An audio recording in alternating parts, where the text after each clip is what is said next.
अस्सलाम बीजी। वालेकुम अस्सलाम। बिस्मिल्लाह बिस्मिल्लाह। जाओ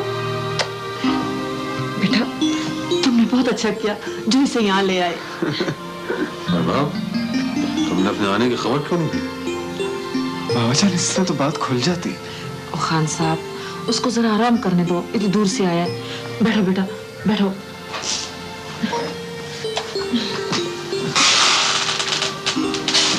बाप, तुम बच्ची को तो ले आए हो, कुलसुम का क्या बनेगा? वो इस बच्ची को कबूल करेगी? वो करे ना करे, ये इसका हक मानने नहीं आई।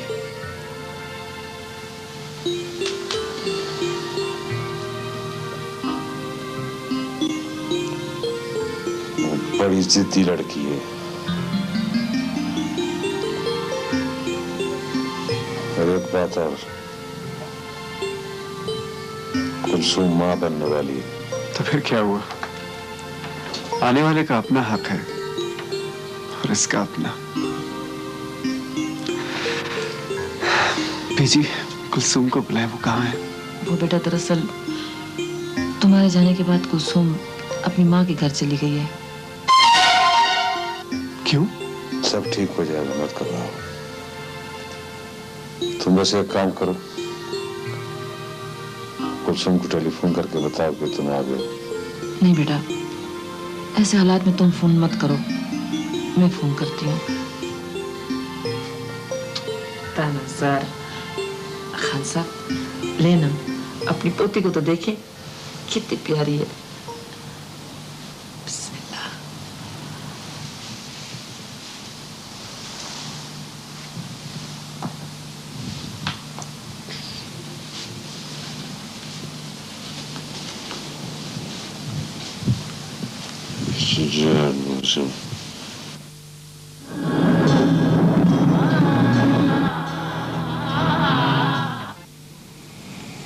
सच क्या है? मैं सिर्फ सच जानना चाहती हूँ और उसमें देर नहीं होनी चाहिए। सच्चाई तो ऐसी है कि मुझे खुद सच्चाई से डर लग रहा है। कह दो, एक बार सब कह दो।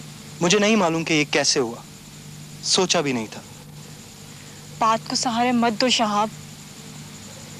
मेरा उस लड़की से कोई रिश्ता नहीं था, लेकिन अब शायद हालात और किस्मत ये चाहती है कि हम एक दूसरे से अलग ना हो। मैं उसे छोड़ता हूं तो वो मर जाएगी। तुम मुझ पर तरस खाकर ये सब कुछ कर रहे हो? नहीं, लेकिन शायद अब मैं भी उसे छोड़कर खुश ना रह सकूं।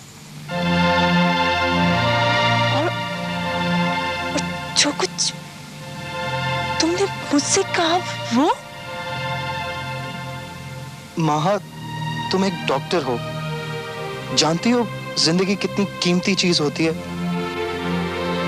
तुम इंसानों की जिंदगी बचाने के लिए कुछ भी कर सकती हो। क्या डॉक्टर्स इस तरह इंसानी जानें बचाते हैं? इस तरह भी, किसी तरह भी। माहा, मैं तुमसे बहुत शर्मिंदा हूं। ये सब कुछ मेरे बस में नहीं था। तुम मेरे बगैर रह सकती हो। तुम्हारे पास लोग हैं, वादियां हैं। मुझे किसी किस्म की तसल्ली की जरूरत नहीं।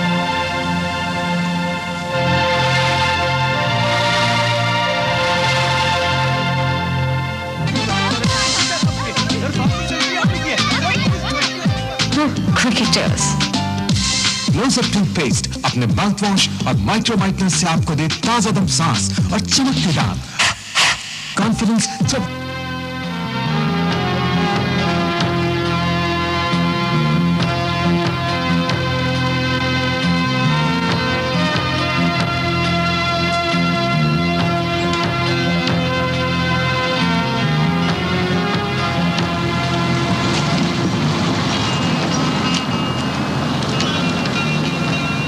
हेलो मारिया, वीज़े तो लग गए, लेकिन मैं ये सोच रहा हूँ कि तुम वो जगह करोगे क्या? मैं वहां जाकर क़यामत उठा दूंगी। वो अपने आप को समझता क्या है? मारिया, मेरी बात समझने की कोशिश करो। तुम नहीं जानते वो लोग बहुत बाअसर हैं। तुम लोग तुम्हें मुश्किल ही पड़ सकती है। क्या मुश्किल बढ़ सकती है? इससे ज्यादा कोई मुश्किल होगी? देखो मारी, वो लोग बंदे मरवा देते हैं, अगवा करवा देते हैं। मुझे किसी बात का खौफ नहीं है। मैं अपनी एम्बेसी से मिलूंगी। इतना आसान नहीं है किसी को मारना। मारिया, मारिया, वहां पुलिस भी उनकी मदद करेगी। तुम्हारे लिए कौन बैठा है वहां पर जो तुम्हारी मदद करेगा? मैं अदालत में जाऊंगी। मेरा केस मेरी एम्बेसी लड़ेगी और मैं ऐसे ही नहीं जाऊंगी, अपना केस बनाकर जाऊंगी।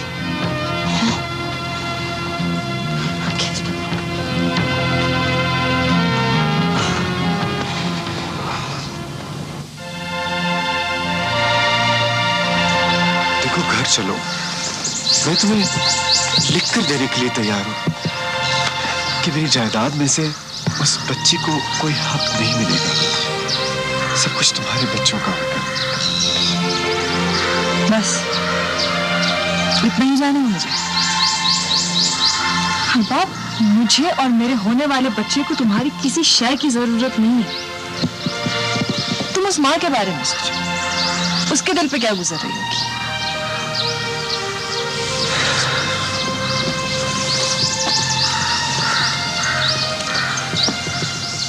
अरबाब, अगर तुम चाहते हो कि तुम्हारा और मेरा साथ रहे और हमारे दरमियान एतमाद बरकरार रहे, तो ये बच्ची उसकी माँ को लौटा दो। ये ना हो सकता है और ना कभी होगा। तो फिर मैं तुम्हारे साथ नहीं जाऊंगी। कुलसूम, मैं इस तरह खुश नहीं रह सकूंगा। तो फिर इसका फैसला कैसे होगा? फैसला तो बड़े करेंगे। तुम बस ये समझना कि वो बच्ची वहां है ही नहीं, वो तुम्हारे सामने नहीं आएगी। Arbab, why don't you understand? मुझे उस बच्ची से नफरत नहीं है। मेरे नजदीक ये जुल्म है और मैं एक जालिम के साथ एक छत के नीचे नहीं रह सकती। कुलसूम, मेरी बात सुनो, वो तुम्हारा घर है और तुमने वहीं रहना है। मालूम है मुझे। जब मैं बेहतर समझूंगी आ जाऊंगी।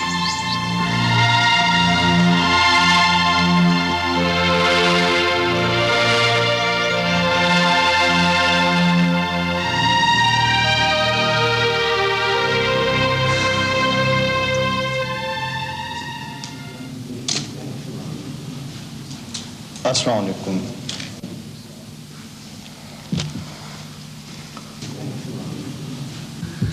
आप इस प्रेस ब्रीफिंग में आए, आपका बहुत बहुत शुक्रिया।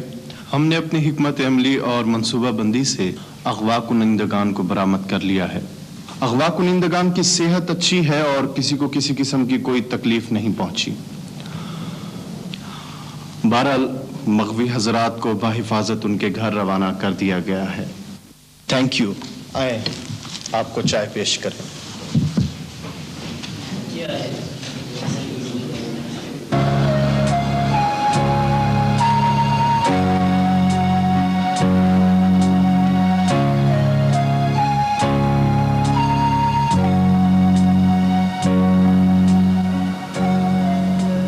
Very sad indeed. तो इसका मतलब है तुम मुराद को उनके रहम करम पे छोड़ा। मैं और क्या करती? इसके अलावा मेरे पास और कोई चारा नहीं था। लेकिन ये तो होना ही था शहजाद। मैंने तो तुम्हें कहा था कि प्लीज वकार, मैं अभी तक मुराद वाले हादसे से बाहर नहीं निकल सकी। जाहिर है उम्र का एक हिस्सा गुजारा तुमने उसके साथ। हाँ, जिंदगी का एक हिस्सा मैंने मुराद के साथ गुजारा है और दूसरा हिस्सा मैं उसकी बेटी के साथ गुजारती हूँ।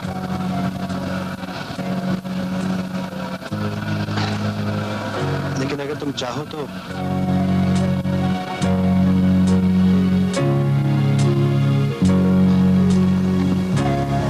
अगर चाहो तो अभी भी जिंदगी को एंजॉय कर सकती हो। एंजॉय क्या रह गया? कभी ना कभी कहीं ना कहीं तुम्हें एक साथी की कमी जरूर महसूस होगी। मैंने भी अपनी जिंदगी में बहुत से खूबसूरत ख्वाब देखे थे, लेकिन मुझे नहीं मालूम था कि हालात की वजह से उनकी ताबीर इतनी भयानक होगी। देखो शहजाद, अगर आसमान पर बादल छा जाए तो तुम ये तो नहीं कहोगी कि धूप निकलेगी ही नहीं दोबारा?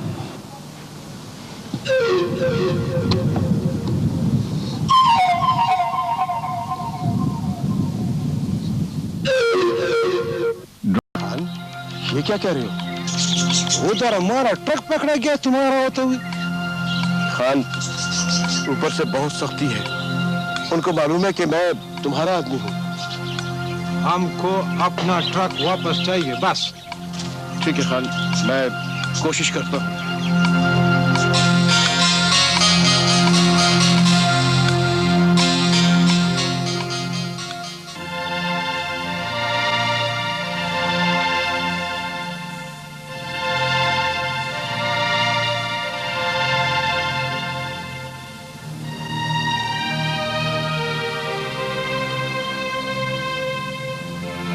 मुझे वापस जाना है। तुमने क्या फैसला किया? तुम क्या चाहती हो? तुम्हारे साथ मुझ से बाहर जाना चाहती हूँ।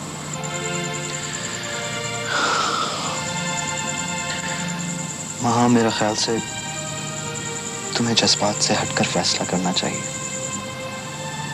मैंने जो फैसला करना था कर लिया है। तुम क्यों नहीं समझती कि इन हालात में मैं गुले को अकेला नहीं छोड़ सकता? उसके साथ मरना ज्यादा पसंद है और मेरे साथ जीना भी अच्छा नहीं लगता। जीने और मरने का मतलब ही गुम हो गया। कुछ पता नहीं जीना क्या है और मरना क्या होगा। मैं कल सुबह वापस जाना चाहती हूँ। मुझे आखिरी जवाब चाहिए। मैं तुम्हें क्या बताऊं, मुझे खुद कुछ समझ नहीं आ रहा। तुम मुझसे कुछ छुपा रहे हो। जो पूरी दुनिया से छुपता फिरता हो वो किसी से क्या कोई बात छुपाएगा। तुमने मेरे सवाल का जवाब नहीं दिया। जिस सवाल का जवाब मुझे खुद पता ना हो वो तुम्हें मैं कैसे बता सकता हूँ?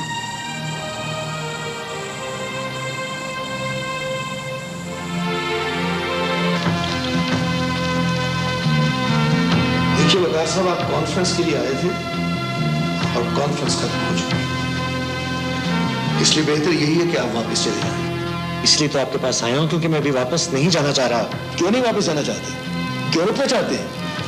शहजाद के लिए ना? हाँ, वो बहुत अकेली है। ओह, समझा। मतीन साहब, आप मेरा वीजा बढ़वा दें। नहीं, सॉरी, मैं आपकी कोई मदद नहीं कर सकता। अरे आप, मेरा तो ख्याल था ट्रूपे के साथ पाकिस्तान चली गई होंगी। ट्रूपे मैंने छोड़ दिया है।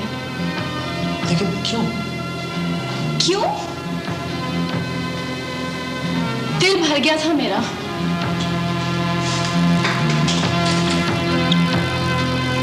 देखिए मिस्टर वकार, अगर आप वीजा बढ़वाना चाहते हैं तो एम्बेसी जाइए। अब आपको मिले शानदार शेव जिलेट शेविंग जेल से थोड़ा सा जेल।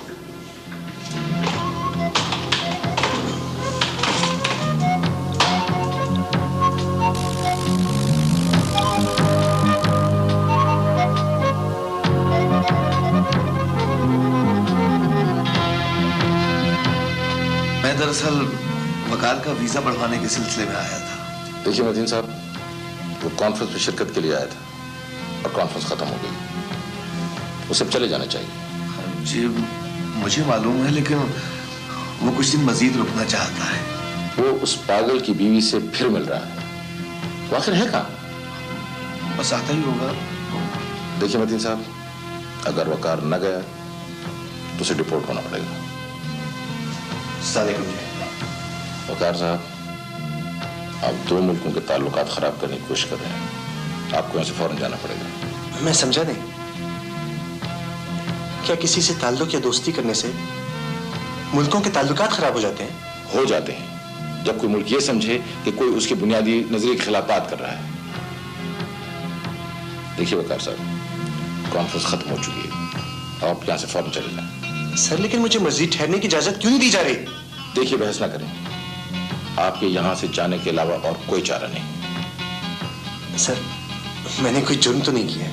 मैंने आपको बता दिया है, आपकी मोहब्बत से ज्यादा हमें दो मुल्कों की मोहब्बत अजीज है।